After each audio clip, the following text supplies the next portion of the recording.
Hello बच्चे, कैसे हैं आप? आई होप आप लोग ठीक होंगे बेटा। आज हम क्लास 9 जो चैप्टर आपका 3 है उसकी बात करने वाले। क्लास 9 के चैप्टर 3 अणु तथा परमाणु, that is atoms and molecules की हम लोग बात करने वाले हैं। और इसमें एक बहुत छोटा सा और बहुत ही इंपॉर्टेंट कॉन्सेप्ट है, दैट इज़ मोल कंसेप्ट। आप अगर आपके पास कोई तत्व दिया हुआ है तो उसके मोल्स की संख्या आपको निकालनी है, तो आप किस प्रकार निकालेंगे, इसके बारे में आज हम लोग बात करने वाले हैं।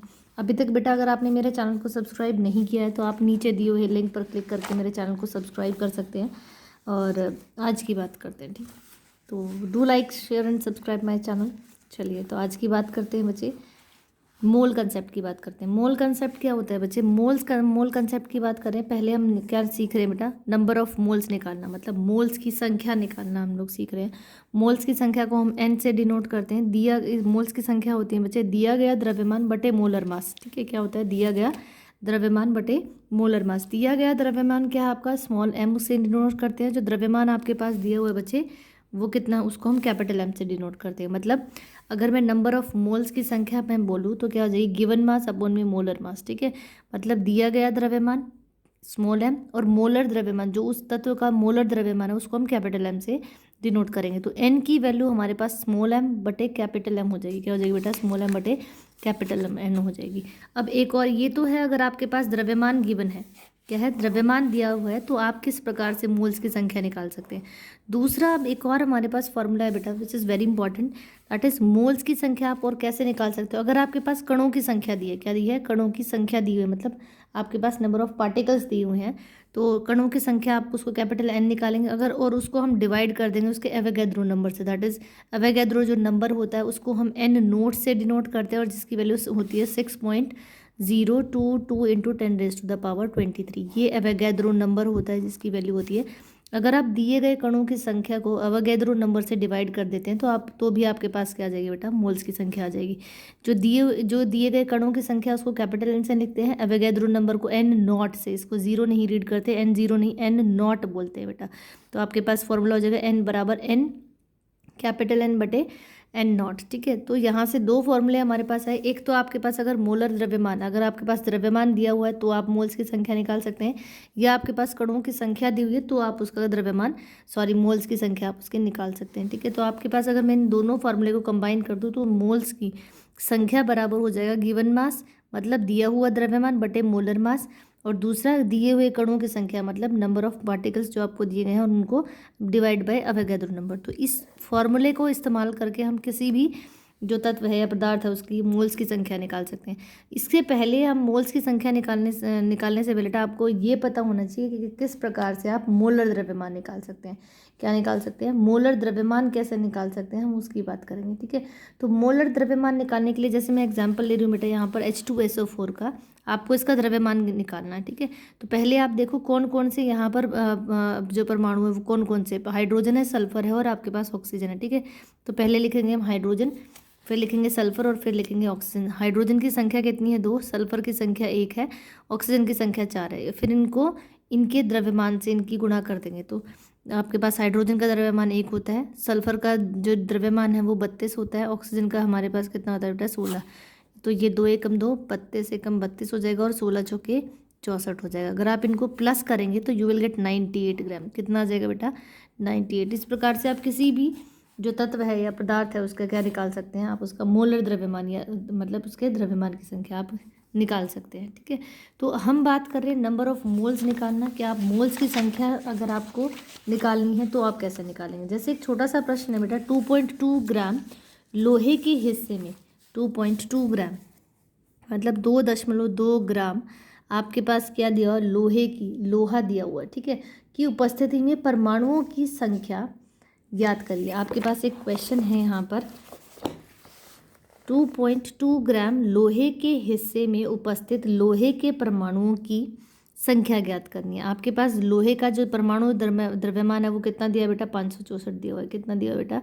यहाँ 564 लिखा है, एक्चुअल में ये 56 ग्राम है। क्या है? 56 ग्राम दिया हुआ है। और देखो दो चीज़ें, एक तो आपके पास लोहे के परमाणु द्रव्यमान है वो दिया हुआ है आपके पास, दूसरा आपके पास एक गिवन मास भी दिया हुआ है। कितना है वो आपके पास दिया हुआ द्रव्यमान? कितना है? 2.2, ठीक है। तो आपको निकालना क्या है बच्चे?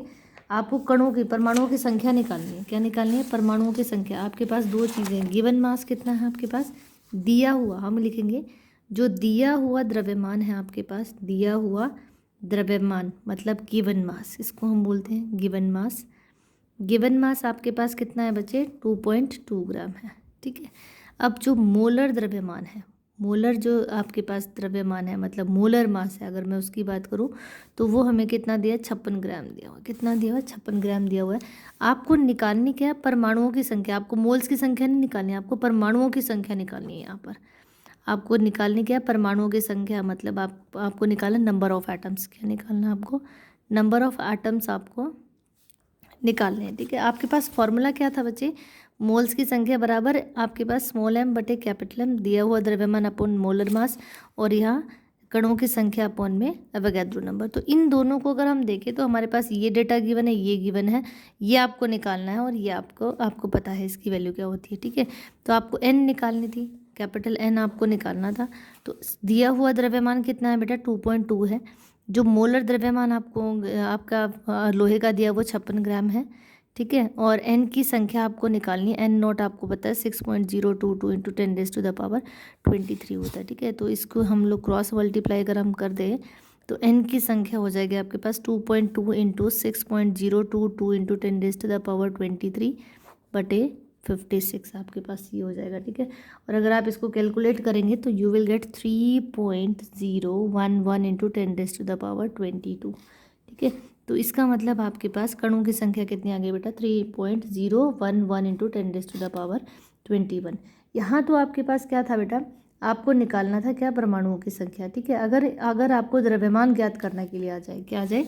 जैसे क्वेश्चन है छोटा सा कि 0.5 मोल, 0.5 मोल N2 गैस, क्या है? 0.5 N2, 0.5 मोल N2 गैस का द्रव्यमान ज्ञात करिए। क्या है आपके पास? आपको निकालना क्या है? द्रव्यमान ज्ञात कीजिए, ज्ञात करो। ठीक है, तो आपके पास मोल्स मतलब N की संख्या कितनी दे दी बेटा? अगर मैं इसके सोल्यूशन की बात करूँ तो 0.5 मोल मतलब N की वैल्यू कितनी दे दी? 0.5 मोल। ठीक है, अब आपके पास N2 का जो द्रव्यमान है, गैस दी है, N2 है तो 2 इंटू एन की कितना होता है बेटा? 14 होता है उसका द्रव्यमान, तो 14 दूनी 28 ग्राम। ये कैपिटल एम जो मोलर द्रव्यमान था, क्या था आपका? जो मोलर द्रव्यमान था वो हमने निकाल लिया। कितना आ गया आपके पास? 28 ग्राम आ गया। आपको निकालना क्या है? द्रव्यमान निकालना। ठीक है, तो आपके पास n बराबर क्या होता है? क्या? स्मॉल m बटे कैपिटल M। आपको स्मॉल m निकालना था, तो आपके पास m बराबर हो जाएगा n गुना क्या हो जाएगा? Capital M। n की संख्या 0.5 दे रखी है, ये आपके पास 28 है, और अगर आप इसे कैलकुलेट करेंगे तो ये 1/2 इंटू 28 हो जाएगा, दैट इज़ 14। तो m की संख्या आपके पास कितनी निकल गई? 14 ग्राम। ठीक है, तो इस प्रकार से अगर आपके पास द्रव्यमान निकालने के लिए आ जाए, मोल्स की संख्या दे रखी है, तो आप इजीली निकाल सकते हैं। ठीक है बेटा, ऐसे ही जैसे एक और क्वेश्चन अगर हम ले, यहाँ पर एक और क्वेश्चन की बात करें, जैसे यहाँ पर दिया हुआ है बेटा, क्वेश्चन है 8 ग्राम, क्या दिया है? 8 ग्राम O2 मतलब ऑक्सीजन जो गैस है उसके अणुओं की संख्या निकालनी है। क्या निकालनी है आपको? अणुओं की संख्या निकालनी है। क्या निकालनी? अणुओं की संख्या निकालनी है। मतलब आपको दिया हुआ क्या है बेटा? आपके पास स्मॉल m की वैल्यू कितनी है? 8 ग्राम्स है। अगर कैपिटल M की बात करूँ तो क्या आपके पास क्या था? 2 इंटू ओ, दैट इज़ 2 गुना 16।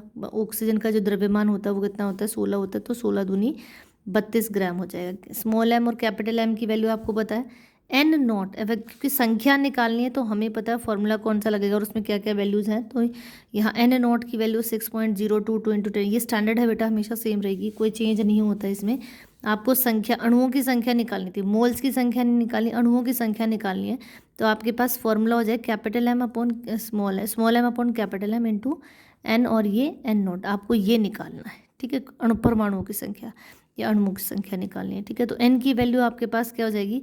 Small m capital M into N not, ये हो जाएगी। स्मॉल m जो दिया हुआ द्रव्यमान है वो 8 ग्राम है आपके पास, जो कैपिटल M आपने निकाला है वो कितना है?